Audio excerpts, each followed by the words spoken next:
ana wong iku jimak bojone ning wulan Ramadan. Rino. Napa? Rino. Hukumnya piye? Jimak bojo ning Ramadan hukumnya batal ora? Batal wis. Pinter pinter separo lah. Kemudian jimak bojo ning wulan Ramadan itu hukumannya berat. Yaitu kafaronya selain qada harus merdekakan budak atau puasa 2 bulan berturut-turut. Kalau ndak memberi makan orang 60 orang miskin, satu miskin untuk orang satu mud. Pokoknya berat hukumannya. Disebut tidak kubro. Rungokno. Lalu menurut Imam Syafi'i, pelanggaran dengan sanksi seberat itu adalah hanya untuk jima. Sehingga kalau kamu batal lewat makan, ya tidak kena hukuman seberat itu karena makan tidak jima ya tidak makan. Cara tangkem elek wis suwe mbah nang jima ra makan ra jima. Cara tangkem elek. Mergo jima dianggap terlalu seru, meskipun halal dianggap seru. Cek kurang ajar poso-poso batal demi jima bojone. Ya tentu iki contoh bojo ayu, bojo elek wis ora kepikiran. Ya coba ana mosok lek Gus, ngempet sedina ra kowe bojo elek dadi ra bayangno. Kowe kok coba nambah awakmu to. Iki bayangno iku wong Arab mangane daging, ki mangane mendoan. Mendoan tempe apa sing tahu apa bacem tahu susur terus apa jadah terong yo mesti subhanallah ora iso dikiyasno wis mangane mendoan bojone elek ora ngarah kecelakaan ngono iki bayangno wong Arab mangane daging bojone ayo wis Mustafa khusulah cara wong Arab sing ayu bangun wis ora iso ngempet tak jamin posisi gelem halal. Jadi kau coba yang awakmu dhewe sing mangane napa? Mendoan tahu susul jadah. Iku ora serepen nek sak apik. Kula pertama mangan jadah iku kaget. Kula niku kan rada kiai lho. Rada kiai iku nak mangan niku golek sing gampang. Bar jadah tak pangan telat kabeh bingung. Sesuk ning Jogja kulino kan. Aku dhisik ora kulino mangan yang seperti itu. Sesuk saiki kulino. Alhamdulillah ora tau keleleden. Pertama keleleden. Aneh karo daerah kula kan napa? Aneh. Pemene jenenge jadah kok elek. Kira apa makane jadah? Jenenge tok sing elek, rasane enak. Maksudnya jadah ketan sing enak ora mbok terusno. Wis musa zaman hock ini bahaya nek gak diterangno detail. Rumah tenan kita tak latih alim ya, mergo ilmu barokah. Kula nu untuk barokah ulama-ulama sing mun kabundut maupun sing ijek sugeng. Kemana? Sehingga dari Imam Syafi'i ya jima itu tidak makan itu tidak jima. Oke, kita setuju. Karena jima itu dianggap terlalu serem. Napa? Ya serem misalnya ngene, kowe mertamu gone rugen, terus mangan segone kan normal, terus pamit. Kan nilai kamar aku jima bojoku. Kurang ajar to, tamu niku kurang ajar to. Ya kurang ajar. Tapi cara pikiran Imam Malik, ini mazhab Maliki. Kenapa hukumannya seberat itu? Kenapa hukumannya seberat itu? Karena hadku hormati Ramadan min ghairi udrin syar'iyyin. Melecehkan Ramadan, tidak menghormati harkat Ramadan dengan tanpa udzur yang syar'i. Sehingga kalau kamu makan mie atau makan sate atau makan jadah tanpa udzur syar'i, tanpa sakit, maka hukumannya sama. Karena dianggap melecehkan Ramadan tanpa udzur syar'i. Imam Malik cara berpikir, memangnya jima bojo statusnya haram kan tidak zina. Jima bojo status halal apa haram? Halal, bedanya apa dengan makan? Kejima lebih mangan bedanya apa dalam hukum halalnya? Sama kan?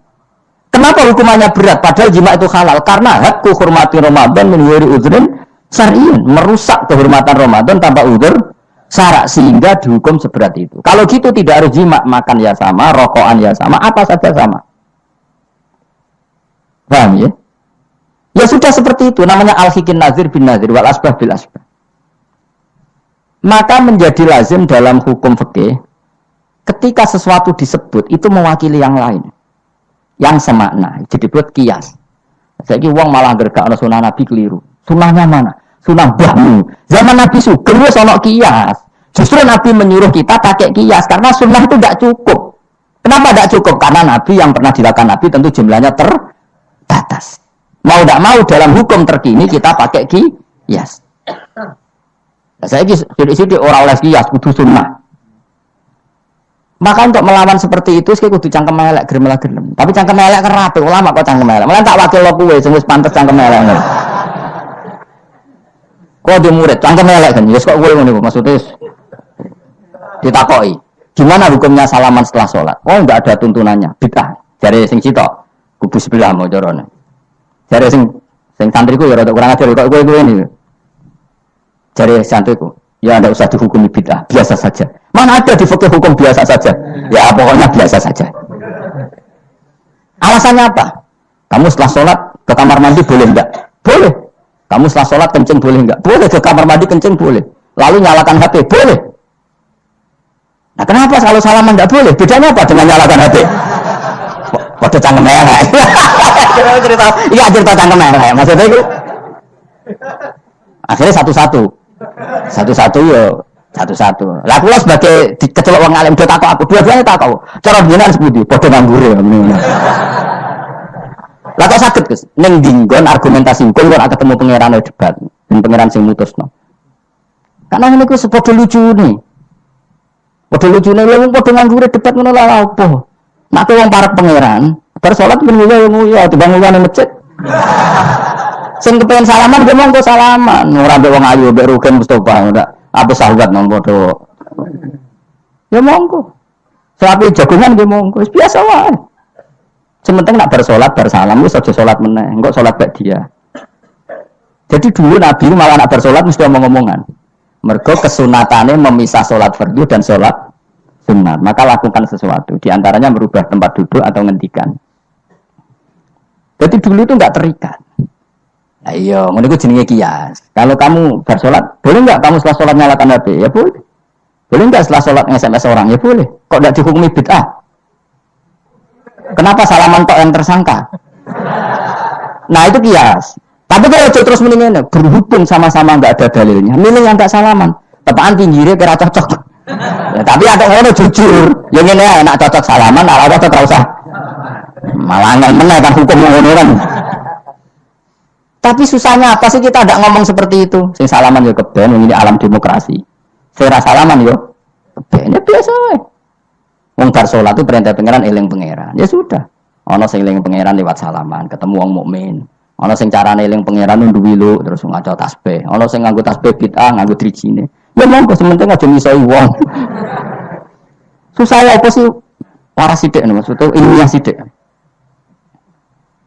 Nah sekarang kita bedai, kita saiki mazhab Maliki apa Hambali, apa Syafi'i, mau bedean ya. Maka terus diputuskan kalau nggak ada sunnah Rasul maka al-hikin nazir bin nazir, hukum sing mirip-mirip. Sekarang begini misalnya contohnya, saya berkali-kali cerita ini anekdot tapi nyata.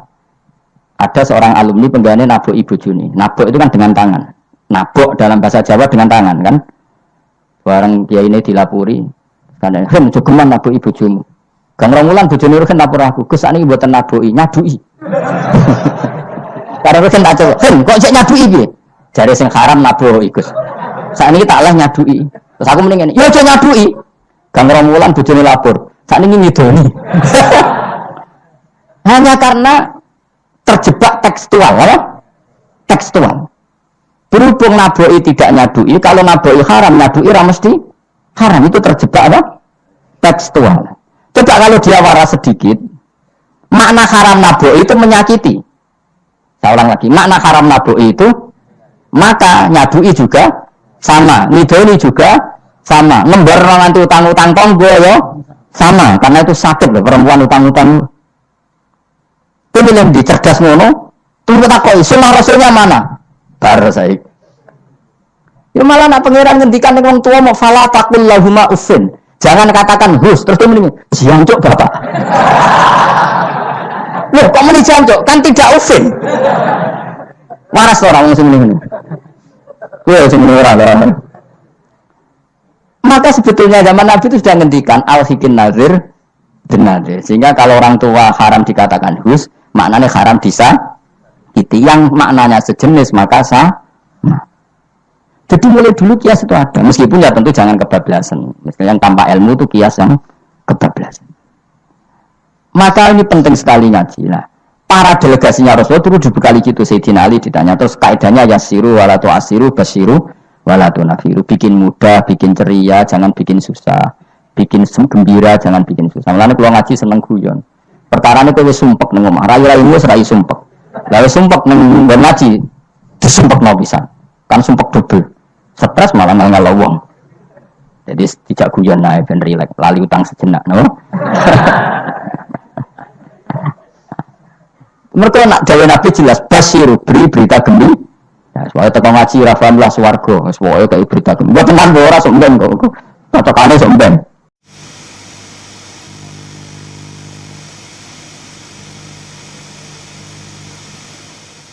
Di maulidil hadi qad dha'atil akwan. Di maulidil hadi qad dha'atil akwan.